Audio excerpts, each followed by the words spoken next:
முகம் அது மாதிரி அம்மா பாதி தலைவர் பாதி முகமாக இருக்கு. இவரால் வெற்றி பெறவே முடியாது.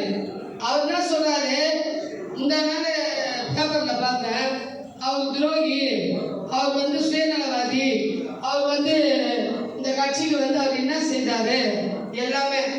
இன்னைக்கு அவர் 11 எம்எல்ஏ கொடுக்கலன்னா 5 வருஷம் அவர் முதலமைச்சராகவே இருந்திருக்க முடியாது, மந்திரியாவே இருந்திருக்க முடியாது. அந்த 11 எம்எல்ஏவும் அண்ணன் அவர்கள் வைத்து இன்னைக்கு அவர் கொடுத்ததுனாலதான் இன்னைக்கு முதலமைச்சர்.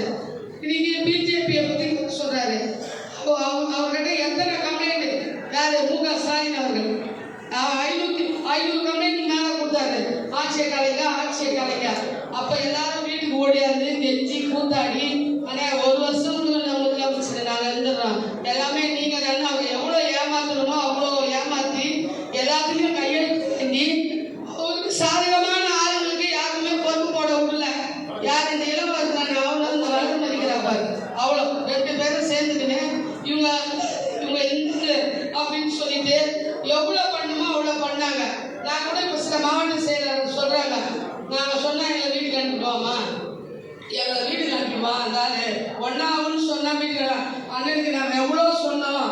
ஆனா அவர் வெகுதியா எல்லாத்தையும் திறந்த மனசோட அவர் என்ன சொல்றாரு, அங்க போனா கூட இங்க போய் பாருங்கம்மா, அவரை போய் பாருங்க, இங்க போய் நிர்வாகிகள்லாம் மரியாதை கொடுங்க, அந்த அமைச்சர்கள்